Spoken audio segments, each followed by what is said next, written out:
আমাদের জুলাই যোদ্ধাদের একটা নয়া রাজনীতি নিশ্চয়ই আপনাদের চোখে পড়ছে, সেটা হচ্ছে যে আজাদির রাজনীতি। এনসিপি জামায়াতের সঙ্গে মেশার পরে তারা বাজারে কয়েকটা স্লোগান বড়ভাবে দেওয়া শুরু করছে। তার মধ্যে একটা স্লোগান তারা আগে থেকেই দিত, সেটা হচ্ছে ইনকিলাব জিন্দাবাদ।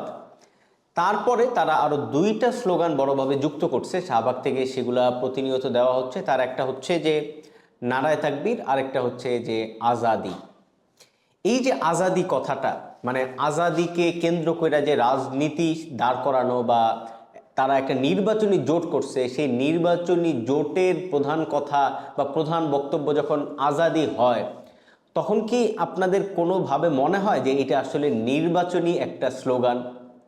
দেখেন, বিএনপি বলতেছে সবার আগে বাংলাদেশ, আর তারা বলতেছে আজাদি। মানে আজাদি কথাটার কি অর্থ?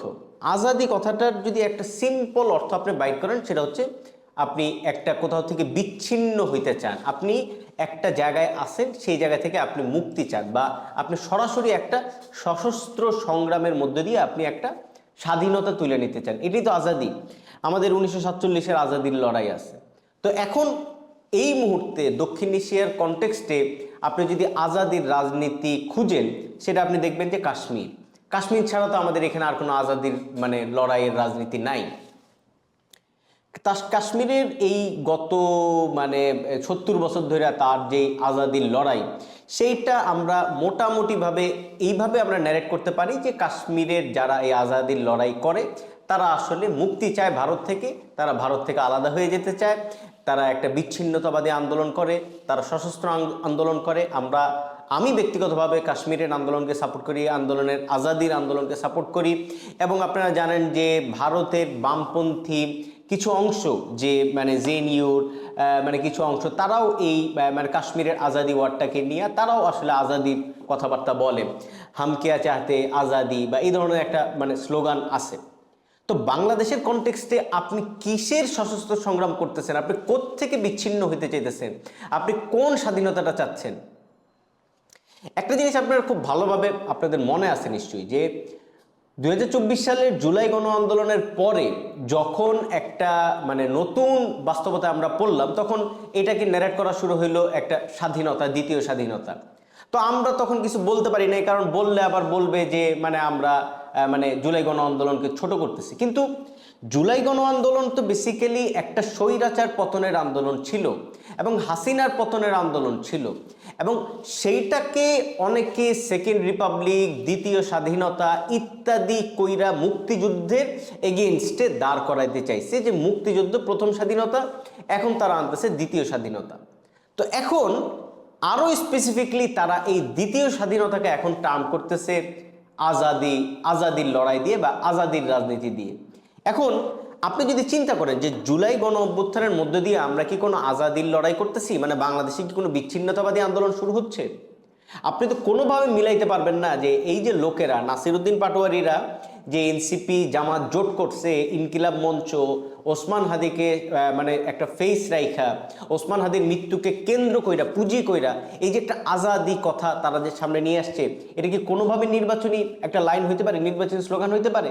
আপনি তো কমপ্লিটলি একটা বিচ্ছিন্নতাবাদী স্লোগান দিয়ে যাচ্ছেন বাংলাদেশের মাটিতে, এবং আপনি বলতে যাচ্ছেন যে আপনি একটা মানে বাংলাদেশকে স্বাধীন করবেন। এখন আপনারা খুব ভালোভাবেই কয়েকটা ডট যদি মিলাইতে চান, তাইলে মিলাইতে পারবেন যে গত 1 বছর ধইরা বাংলাদেশে যে ইনকিলাব জিন্দাবাদ কথাটা তারা সামনে আনলো, আমি তখন থেকে একদম শুরু থেকেই বলার চেষ্টা করছি, এবং অনেক লেফটিস্ট, অনেক লোকও আসলে এখানে দ্বন্দ্বে পড়ে গেছে যে এটা তো আসলে ভারতের কমিউনিস্ট পার্টির স্লোগান ইনকিলাব জিন্দাবাদ, এইটাকে তো আমাদের গ্রহণ করা উচিত ইত্যাদি ইত্যাদি। কিন্তু আমি শুরু থেকে বলার চেষ্টা করছি যে ইনকিলাব জিন্দাবাদ কথাটা বেসিক্যালি তারা একটা ইসলামিক ভাবাদর্শিক বিচ্ছিন্নতাবাদী আন্দোলনের জায়গা থেকে কথাটা তারা ব্যবহার করে, এবং ফাইনালি আপনারা তার প্রমাণ পাইলেন যে তারা এখন এটাকে আজাদির লড়াই বা আজাদির সংগ্রাম হিসাবে চিহ্নিত করতেছে, এবং তারা একটা সশস্ত্র আন্দোলনের ভাইব তৈরি করতেছে বাংলাদেশের রাজনীতিতে। এখন পিনাকি ভট্টাচার্য যখন ইনকিলাব জিন্দাবাদ বলতো, তার সঙ্গে সঙ্গেই মাহমুদুর রহমান নিয়ে আসছে বাজারে নতুন আলাপ, যে তরুণদেরকে নতুন আত্মপরিচয়ের রাজনীতিতে ঢুকতে হবে, এবং তারপরে আবার এনসিপি জামাত একসঙ্গে মিলিত হইল, এবং তারা মানে মানে ওসমান হাদির মৃত্যুকে কেন্দ্র কইরা খুব ক্লিয়ারলি নারায়ে তাকবীর, আল্লাহু আকবার, ইনকিলাব জিন্দাবাদ, আজাদির লড়াই, আজাদির বিচ্ছিন্নতাবাদী আমরা নতুন রাজনৈতিক ন্যারেটিভ নির্মাণ করব, এই ভঙ্গিতে আগাইতে শুরু করলো। আমি আপনাদেরকে প্রথম স্বাধীনতা আর দ্বিতীয় স্বাধীনতার যেই মানে হিসাব নিকাশ শুরু হয়েছিল জুলাই গণ আন্দোলনের পরে, তার ধারাবাহিকতায় আমি বলতে চাই যে তখন যারা এই দ্বিতীয় স্বাধীনতা এই কথাগুলো বলছিল তারা তো সবাই জামায়াতে ইসলামের লোক, তার বাইরের তো আর কেউ না। তো জামায়াতে ইসলাম তখন যে কথাটা বলছিল যে 1971 সালে বাংলাদেশের মুক্তিযুদ্ধে যেহেতু ভারত হেল্প করছে বা সাহায্য করছে, সেই ভারত পরবর্তীতে বাংলাদেশকে ধইরা ফেলছে। এখন আমাদের দ্বিতীয় স্বাধীনতা হচ্ছে ভারত থেকে মুক্তির স্বাধীনতা, এবং ভারত থেকে মুক্তির স্বাধীনতা মানে হচ্ছে যে আগের আমাদের যে স্বাধীনতা হয়েছিল সেটা একটা ভুল ছিল, সেটাকে আমরা এখন শুধরাবো। মানে আমরা ভারত থেকে এখন স্বাধীন হয়ে আবারও সেই পাকিস্তানের কোর্টে যাব। আপনি কাশ্মীরের মানে আজাদির লড়াই যদি আপনি চিন্তা করেন, সেখানে তো মানে মানে কাশ্মীরের যে বিচ্ছিন্নতাবাদীরা তারা তো অনেকভাবেই মানে সেপারেশন, অনেকভাবে বিচ্ছিন্নতাবাদী হইলেও তাদের সঙ্গে পাকিস্তানের একটা মানে জায়গা থাকে।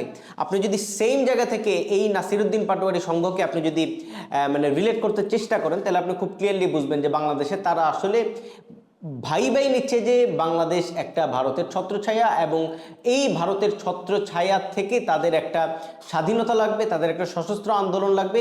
সেই সশস্ত্র আন্দোলনে তাদের সঙ্গে আছে হচ্ছে জামায়াতে ইসলাম অর্থাৎ পাকিস্তান।